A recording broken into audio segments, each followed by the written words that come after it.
So we've come a long way since the 1919 Michigan Supreme Court case of Dodge versus Ford Motor Company, where the court declared shareholder primacy, that, quote, a business corporation is organized and carried on primarily for the profit of the stockholders.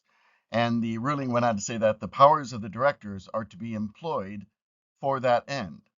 Now, welcome to the 21st century, more than 100 years later, and we can just about forget everything we thought we knew about corporate success. Nowadays, it's not just about the bottom line. Consumers and investors are demanding that businesses step up and demonstrate a real commitment to social and environmental sustainability.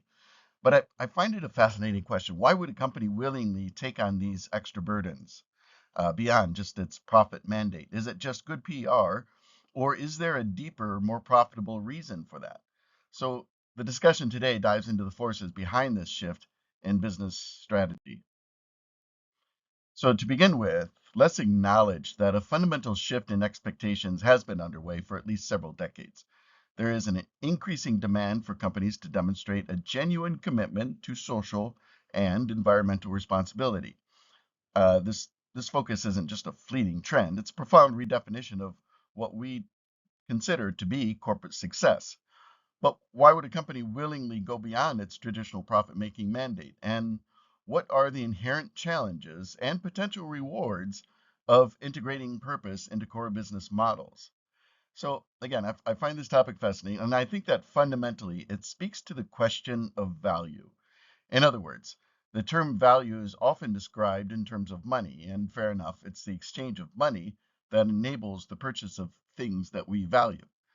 At the same time, I'm sure we could come up with many examples of people we know or situations we've heard about where someone has paid an inordinate amount of money for something that is seemingly nonsense, right? Well, there's definitely a bell curve showing that most people like nice things. There are tail ends on the spectrum which paint a very different picture about what it is that we or what some people value on either extreme. All this is to say, value is subjective. So, in this way, embracing social and environmental responsibility is just another way of expressing value preferences among those who enable a company to even exist. That being the consumers and the investors. Management is a part of that as well, of course, and they are the ones who execute the mandate, and they have their own preferences. I think there are practical steps or aspects to this nonprofit motive as well. Not the least of this is enhanced brand reputation and customer loyalty.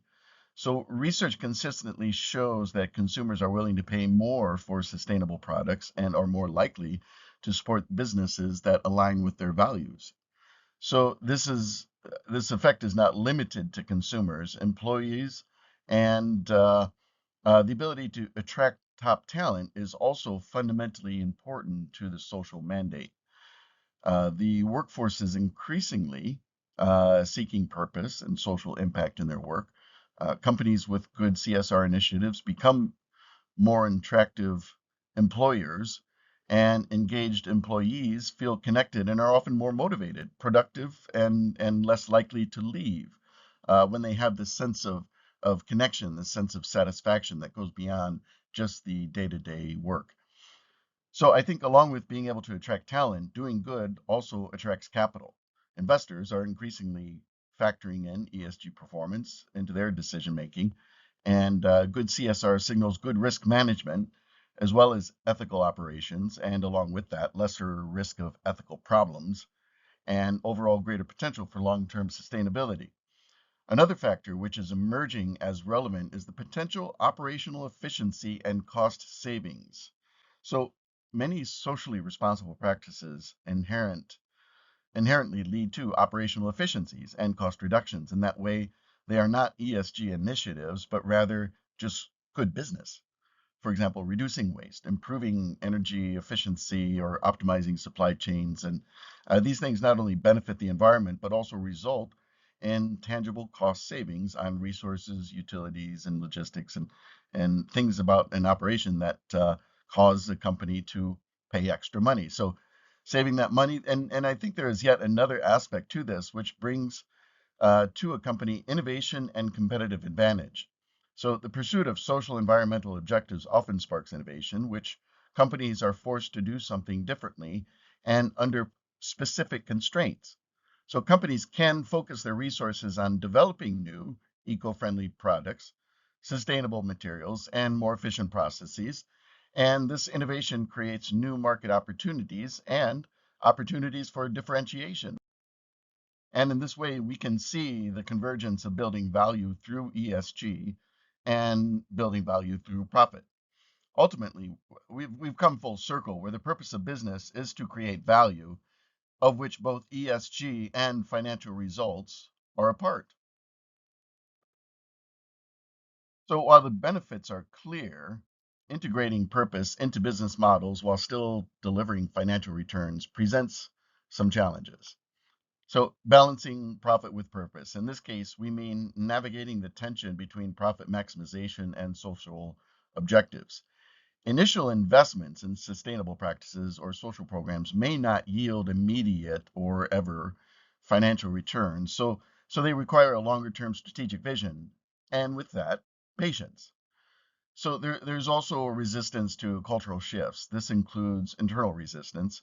Employees may be hesitant to change established processes or may not fully understand the why behind the new initiatives. So leadership commitment in this case is crucial. Difficulty in measuring and reporting impact, of course, is part of that. Quantifying the social and environmental impact of business activities is complex. Metrics and transparent reporting mechanisms are essential, but subjective influences are going to be ever present in this kind of a process. And finally, there not finally, cost concerns. Next, implementing new technologies, sustainable materials, or fair labor practices can involve, of course, a lot of upfront costs. While in some cases, ESG implementation can help to save money, and but in most cases, it is simply a further constraint imposed on business operations, and with constraint, naturally comes additional cost. And of course, there's leadership buy-in, which requires genuine commitment from the top, and that is sometimes a distraction for some companies and some executive teams.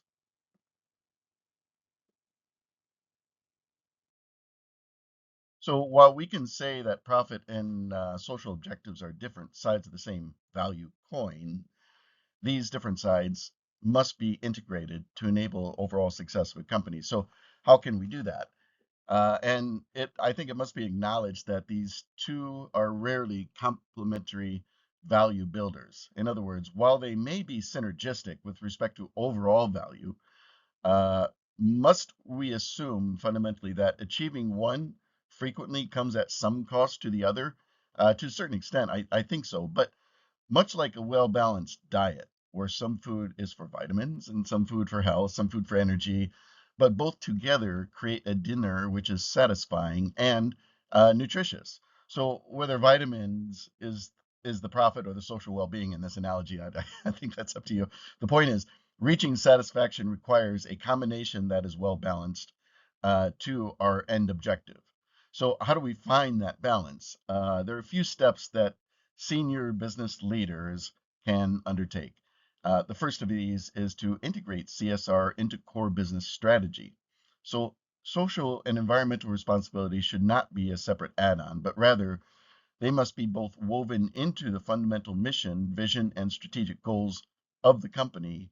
And to ensure that, in doing so, this would ensure that purpose is central to decision making and to the company's innovation for long term sustainable results. The second is to identify material issues that are most relevant to the business's operations and industry. This allows for more impactful and authentic initiatives, and it is about focusing on the right priorities and making as straight a line as possible between what really matters in terms of achieving the end result. So the third step then is to innovate. Invest in research and development to create products, services, processes that are inherently sustainable and address social challenges. So here is where the company begins its pivot towards triple bottom line sustainability. And here is where new market opportunities open up and where the management team creates a larger competitive advantage. So along the way, the company must, of course, engage the stakeholders and involve employees, customers, suppliers, and communities in the development and implementation of initiatives. In other words, initiatives which aim to generate profit, including cost cutting, as well as ESG results. So, along with that, there must be transparent communication and reporting. Management needs to clearly communicate social environmental goals, progress, challenges to stakeholders, and must be authentic and transparent in this reporting to build trust and enhance rapport. So, another key part of this process would be employee engagement and training, providing training on sustainability practices and encouraging their participation in CSR initiatives. So, and finally, enhancing the long term vision. All of these activities together involve learning along the way. So, this is the chance to understand that integrating purpose is a marathon, not a sprint, and focusing on long term value creation rather than immediate financial returns is the whole objective. This patient approach can allow for deeper integration and more sustainable impact on the organization and its shareholders. So ultimately, the objective here is to find the right balance between profitability and social environmental impact.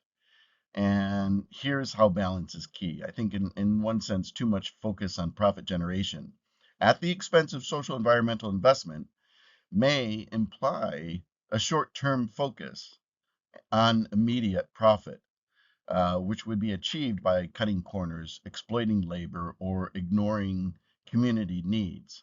However, this approach we know, of course, is bad for society, but it can also be bad for business, leading to reputational damage or consumer backlash or loss of top talent, increased regulatory scrutiny along the way, and eventually declining sales and investor confidence.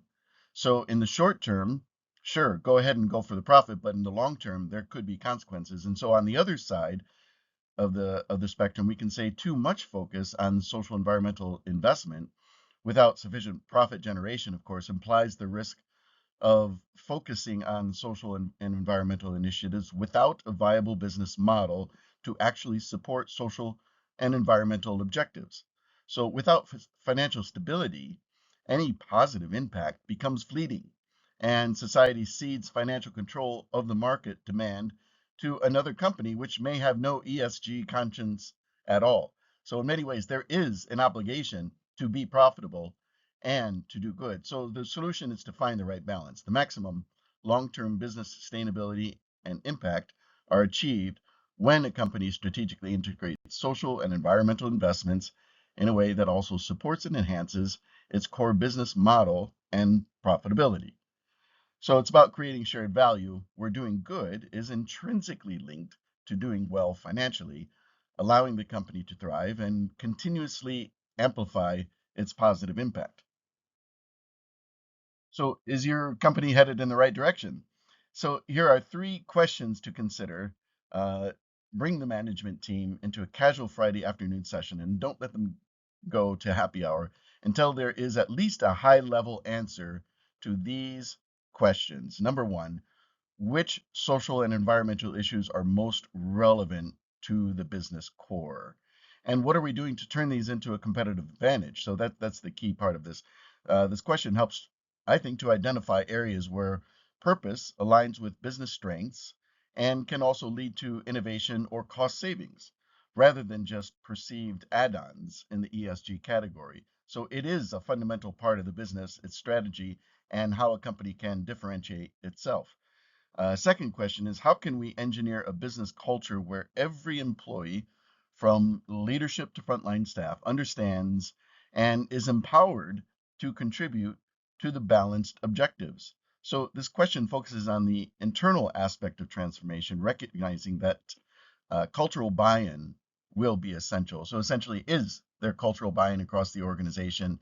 The answer is no. Then something needs to be changed because this is an essential part of the process. So, what metrics can we track then to measure social environmental impact, and the corresponding financial benefits. So there clearly needs to be some tracking of the benefits and the costs and the success. So if you can count it, then you can announce it. This would include cost savings, increased revenue, talent retention, and also include results of purpose-driven initiatives. So emphasizing the benefits or the ROI of social objectives. So in conclusion, the increasing demand for businesses to demonstrate social and environmental responsibility is a significant force in business. And while challenges as always would exist, the strategic integration of purpose into business models offers many benefits, such as enhanced brand reputation, attracting better talent, operational efficiencies, cost-cutting measures included, and along with it, long-term resilience. So by embracing a holistic approach that balances profit with purpose, businesses can not only meet evolving stakeholder expectations, but also unlock new avenues for innovation, growth, and long run sustainability. So I hope you find this discussion both profitable and meaningful, and would love to hear your ideas and feedback. Trolling is welcome. I mean, can't stop it, so let's lean in. And thanks for listening and have a great day ahead. Thanks.